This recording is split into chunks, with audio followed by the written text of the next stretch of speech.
From MTN News, this is Face the State.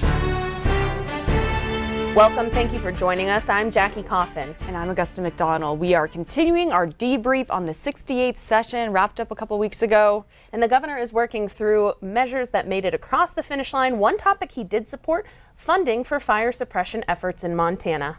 House Bill 883 was signed by the governor and directs $30 million in efforts to reduce fire risk and improve forest health. An additional $30 million was allocated to fund wildfire response capabilities. At Governor Gianforte's annual fire briefing on Tuesday, state and local leaders said raising firefighter wages is helping them fill seasonal positions. The DRNC is 80% staffed with wildland firefighters already after a difficult time hiring last year. Governor Gianforte asked leaders to commit to aggressive attack, putting resources into fighting fires early when it's safe to do so. You know, while we are looking forward into 2023 and what the season will bring, and we have our predictions, regardless, we are ready and we are prepared to work with you, Governor, and with the state and all our federal agencies and tribes to really work across and meet the needs on the ground when it comes to wildfire suppression. Firefighters say homeowners and landowners can do their part too by looking over their property and taking the steps to minimize wildfire risk. And Montana's approach to prosecuting drug offenders is being celebrated at a national level. Drug treatment courts provide people with substance use issues a path to recovery. Checking into it, I found out the programs are only getting stronger here in the Treasure State.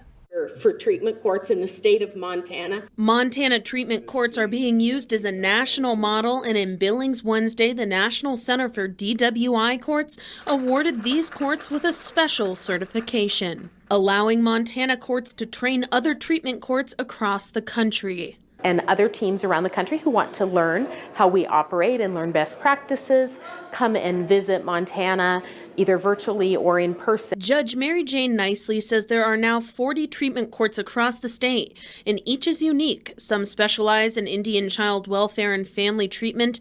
Others, like the courts Nicely presides over, are focused on DUI cases and veteran substance abuse. The cohesiveness of the multidisciplines and the stakeholders have come together to make this court the model court. 8 of those 40 courts are about to lose federal funding, but Governor Greg Gianforte's latest budget will cover that funding gap and keep those courts operational. That $1.2 million comes from a settlement with a major opioid manufacturer after the state of Montana sued for damages over the opioid crisis. Treatment courts work. This is an alternative sentencing mechanism that helps people trapped in addiction get healthy and become productive members of society. And it costs a fraction of what a jail cell costs. That's why I've been such a strong proponent. And in our budget in 2023, we added 8 additional treatment courts here in the state of Montana where federal money was expiring. 2 of those 8 courts are in Yellowstone County's 13th Judicial District. Well, Judge Nicely appreciates a day to recognize all the hard work being done to make these treatment courts successful. She says it's the people on the other side of the bench who keep driving the mission forward. When you see how these courts are able to change lives and then pass that on, that's why I'm interested in doing it. These courts and the model works. And the governor told me he signed about 600 bills and has about another 200 to go. But I wanted to know, does he think he's done enough during the legislative session to address the crisis of nursing home closures across the state? Yeah, well, we proposed a record increase in reimbursement rate for nursing homes. The legislature decided to bump that even a little more. I'm looking forward to getting those bills to my desk. Although they left town, I don't quite have them all yet. So, but I was very pleased. I think we have a lot to celebrate from this session in 2023. As a pandemic-era federal housing program ends, Montanans across the state are trying to find alternatives. Earlier this week, Shannon Nading and her son found themselves in a scary situation when the camper her son was living in and his 2 cats was stolen. With the power of community, it was found within 1 day. It's their only option right now as Montana's MURA program runs out of money. MURA used funds from the federal government to pay hotels to house people during the pandemic. No more money is going into it, and some hotel owners are accused of misusing the payments. During the 68th legislative session, lawmakers passed a bill to hold any at-fault landlords, hotels, and businesses accountable. They kicked everyone out early. We still had 3 weeks to go that the state paid for. I'm hopeful that not only will we be able to understand where the money went to, but where allocation and where accountability takes place. The Nading's future remains unclear. While their camper was found, one of their 2 cats is still missing, but they tell us they want to thank everyone who helped them find their camper. Thanks, Jackie. And earlier this year, the Montana legislature dedicated hundreds of millions of dollars from the state budget surplus to fund income and property tax rebates. And at the end of the legislative session, they added even more. MTN's Jonathan Ambarian looks at what the changes will mean for Montanans receiving rebates. House Bill 816 was one of the last bills under consideration on the legislature's final day last week, but it got through some last-minute maneuvers, giving an increase to the tax rebate programs they'd already approved. The rebates were part of a broader tax reform package that legislative Republicans passed midway through the session, and Governor Greg Gianforte signed into law. It put $480 million toward income tax rebates, up to $1,250 for people filing individually. $280 million funds property tax rebates of up to $500 each of the next 2 years on Montana property owners' primary residences. House Bill 816 hasn't been signed into law yet. It passed the House on the last day of the 68th session. Representatives accepted the Senate's version of the bill after the Senate adjourned before considering a conference committee's changes. The bill would provide another $100 million to fund additional property tax rebates, up to $350 more per recipient over 2 years. It also added $35 million to ensure the full amount of income tax rebates can be delivered. The Montana Department of Revenue has said they plan to send income tax rebates automatically to those who qualify, starting in July. They said property taxpayers will need to claim the rebates separately, starting later this year. The Department of Revenue has set up a web page with details on the rebates, and they plan to update it as more information becomes available. In Helena, Jonathan Ambarian, MTN News. Thanks, Jonathan. And with the session over, Montana lawmakers are trying to save a bill the governor vetoed on the final day of the legislative session. Senate Bill 442 would have used tax dollars from recreational marijuana sales to help counties pay for construction and repair of rural roads. Governor Greg Gianforte vetoed the legislation, saying it's inappropriate to use state money for local roads. The bill had wide bipartisan support during the 68th session, and the legislature can override vetoes with a 2/3 majority. But supporters argue the veto came too late to be read into the record before the Senate adjourned. I think it's been as confusing an end to a legislative session as most folks can remember, legislators included. So yeah, hopefully we can pass the bill, but if not, at least we'll get some clarity and then we'll know where to go from there. The Secretary of State polls lawmakers via mail on any bills the governor vetoed after the session, giving them the chance to override. However, because Senate Bill 442 was vetoed on the last day while the legislature was still technically in session, many believe it's no longer eligible for the override. Lawmakers are calling for a better definition of the rules and want a chance to override the veto. And this week, another lawsuit announced by the ACLU challenging Senate Bill 99. The legislation bars Montana doctors from providing puberty blockers, hormone treatments, or gender-affirming surgery to transgender people under the age of 18. Governor Greg Gianforte signed the bill into law over a week ago, and it's supposed to take effect on October 1st. But the plaintiffs want to prevent the law from being enforced. It will be up to a Missoula District Court judge to decide if it's constitutional. And Senate Bill 99 was, of course, at the center of the Representative Zoe Zephyr ban. In Billings this week, a group of about 20 Skyview High School students and community members staged a walkout to support her and LGBTQ youth in general. Sophomore Stormy Baker organized the protest as a way to signal to Montana leaders this fight isn't going away.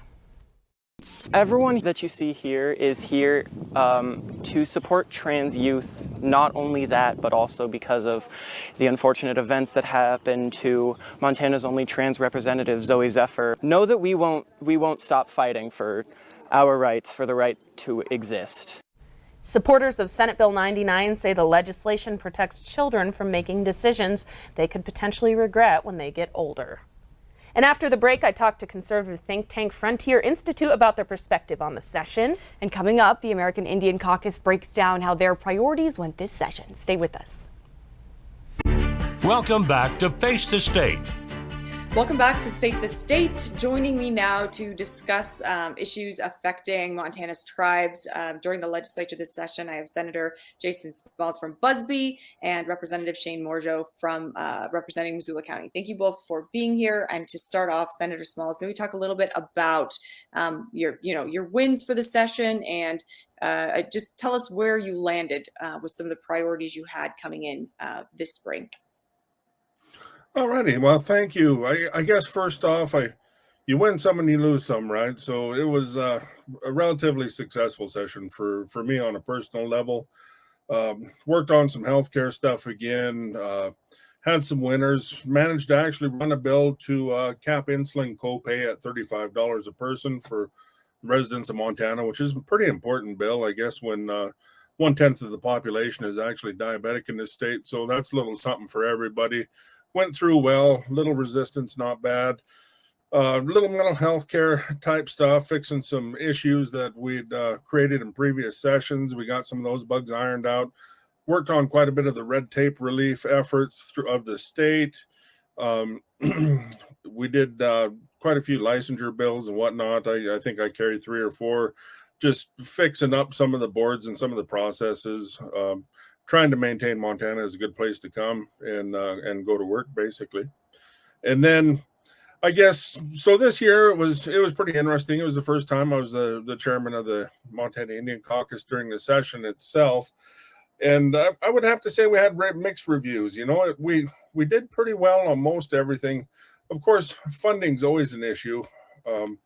We did lose a little funding here and there for some of our pre-existing programs that we've done in the past. And that's something we're going to have to address, in future sessions, definitely.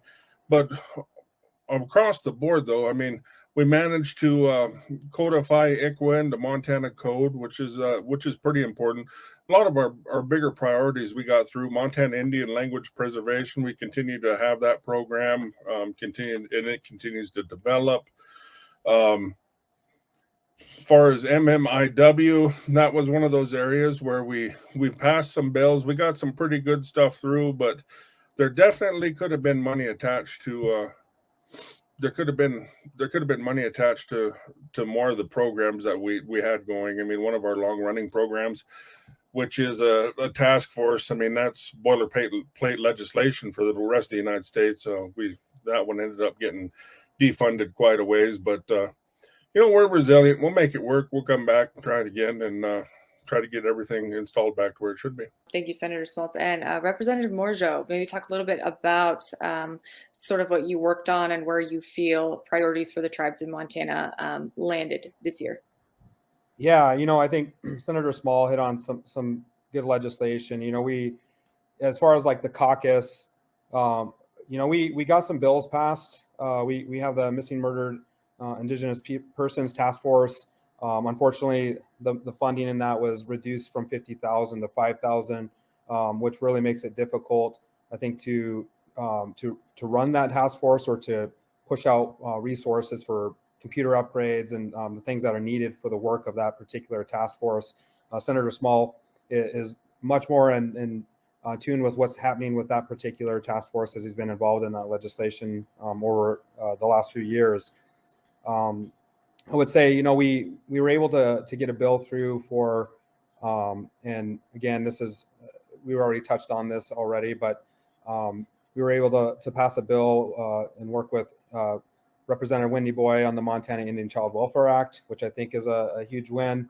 And also, we passed a bill for Indian Education for All, which it's in our Constitution, it's in statute, and we want more accountability on Indian Ed for All across the state of Montana. Again, Senator Small from Busby and Representative Morjo from Missoula County. Thank you so much. Thank you. As we continue our analysis of the 2023 legislative session, I sat down with Kendall Cotton. He's the president and CEO of the Frontier Institute that aligns itself closer to libertarianism. Let me ask you first a little bit about the Frontier Institute. Who are you and what do you do? And in viewing the legislative session, what do you follow? Yeah, so we're a free market think tank based right here in Helena, Montana, and we are focused on solving problems in Montana with more freedom rather than more government. So our focus is on where government is the problem, and government gets in the way of people building homes, starting a business, getting a job.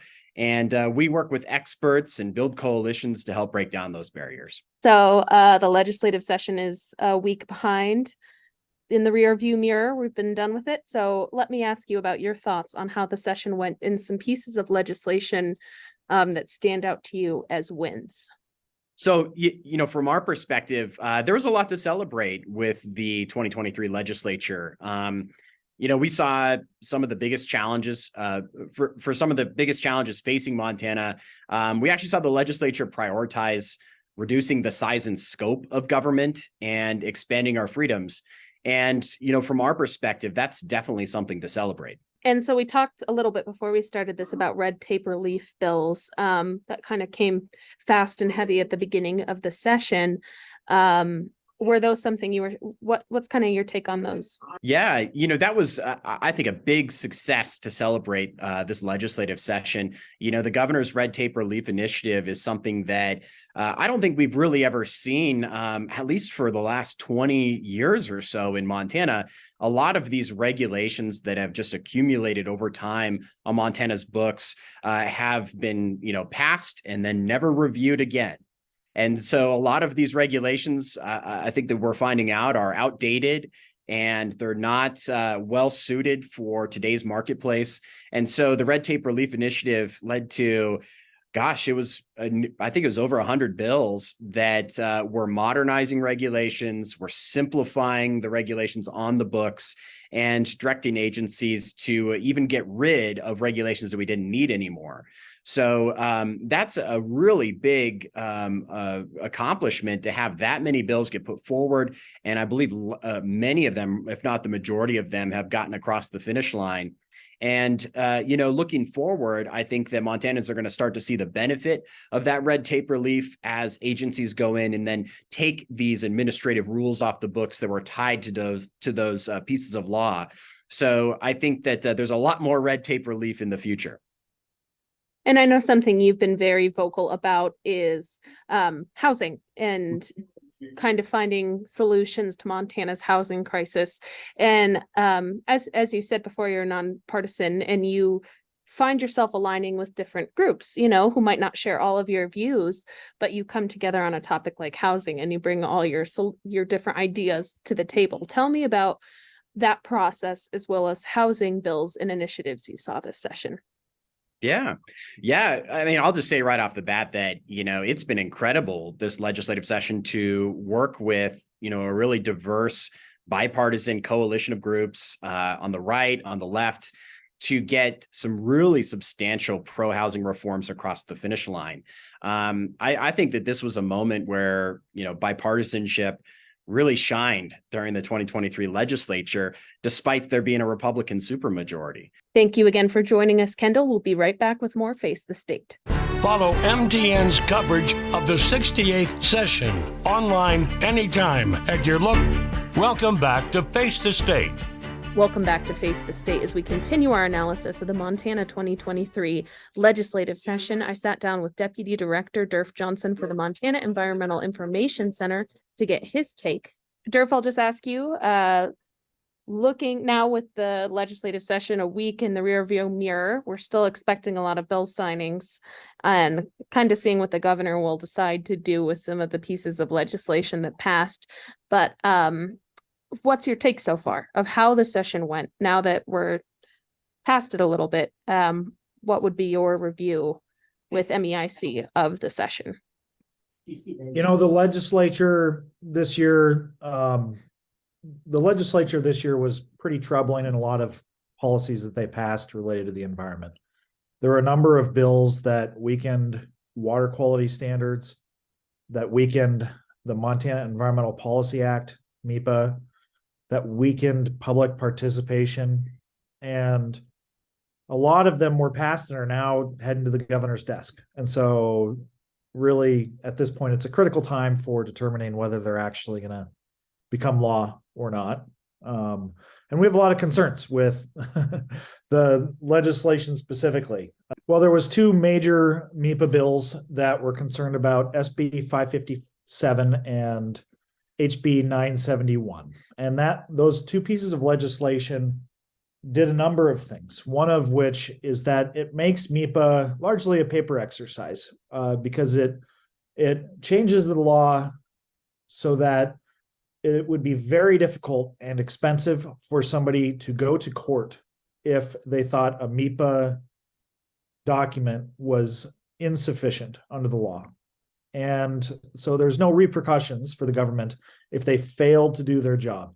And this is really important because MEPA is that public information, that bedrock, people's law that allows for people to participate in environmental decision making so that we can make good decisions. Everything from gravel pits to large scale open pit coal mines to power plants. And weakening the law is really fundamentally only going to weaken the ability of the public to participate in those processes. The other thing that these two MEPA bills do is they eliminate or prohibit the ability for our government to actually consider climate change as part of the analysis. And that's really concerning because it's just putting blinders on in terms of the issue of our day and fundamentally sort of considering if you're permitting a project, what are its impacts and how can we potentially mitigate for it? We can't even talk about climate change under these proposed laws. It just can't be considered under the proposed laws. And so they're on the governor's desk and we're pretty concerned about it. Were there any positives you took away from the legislative session? Were there any positives to be seen for any kind of environmental protections or bills getting defeated that maybe you were not a fan of or posed a threat to Montana's air quality, water quality? Did any go down? Was there any good takeaways from the session? There was a bill that would have weakened water quality standards for selenium pollution coming from Canada's coal mines in the Elk Valley down into northwest Montana and Lake Koocanusa. That bill was rejected. And we're thankful because that was a really extensive rulemaking and really extensive scientific process to establish those standards. And we're happy to see that the legislature recognized that that was just a bad deal for Montana. Are there any other parting thoughts you'd like to share? I guess that process is not done at this point, and that Governor Gianforte is still considering legislation and will be for another week or two as it lands on his desk. And so if you really care about these issues, now is the time to reach out to the governor and to make your voice heard. We'll be right back with more Face the State. Welcome back to Face the State. Welcome back to Face the State. We're joined now by MTN senior political reporter Jonathan Ambarian. All right, Jonathan, thanks so much for joining us back here. The session is over with a week out from that now, with it in the rearview mirror. What's the activity at the Capitol like? What's kind of the next step after the session? At the Capitol itself, it's obviously a lot quieter than it was. The lawmakers have all gone home and everything, but the process now is what we're watching. The procedure for the bills that got passed through the legislature have to go to Governor Greg Gianforte's desk, and he has to sign off on them or veto them. But it's not as simple as just once a bill is passed, it goes immediately to his desk. There's some paperwork that has to be done. It has to be put into its final form. The Speaker of the House and the President of the Senate have to sign off on the bills. So there's technical stuff that happens before it's officially transmitted to the governor. And then once it's transmitted to the governor, then he has a certain amount of time that he's allowed where he has to decide whether he will sign the bill into law or he'll veto it or he'll allow it to become law without his signature, which he also can do. Any big bills that have been signed, have been vetoed, that there's a lot of attention on as they've hit his desk? Yeah, there haven't been a ton of signings or vetoes in the last couple of days. There was the veto of the bill related to marijuana tax distribution I did a story on earlier.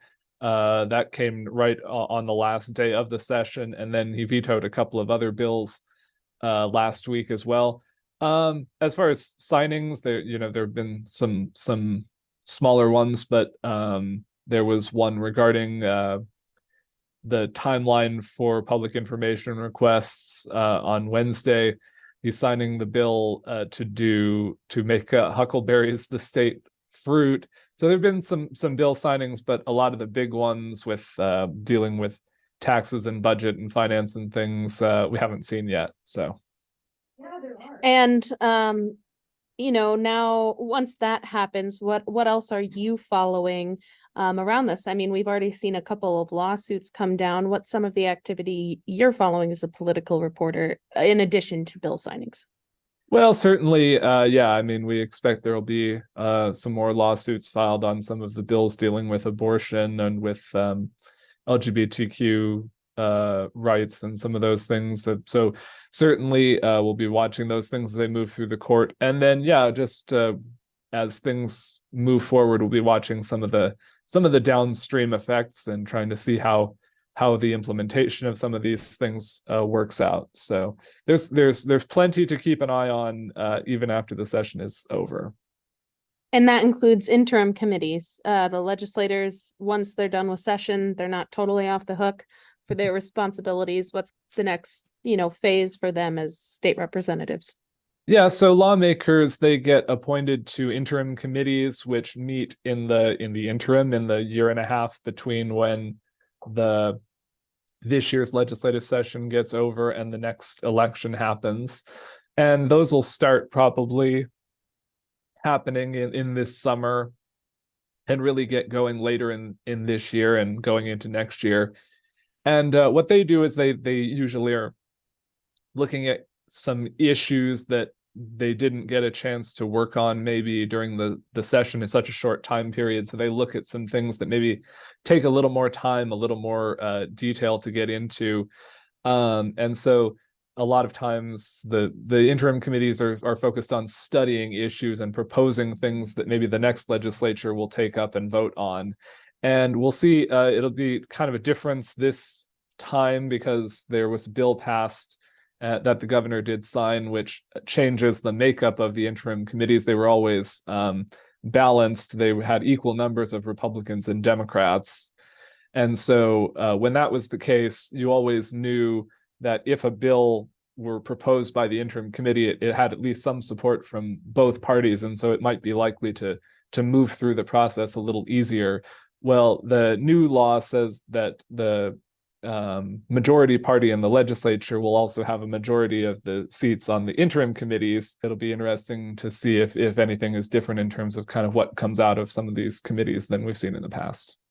Well, we really appreciate the work you did, a historic number of bills, and you were always there working around the clock, and you did a great job. So we really appreciate you doing that and informing the public, and we hope you get a break. Well, thanks, Jackie. Thank you for having me. Yeah, absolutely. And that will wrap up Face the State.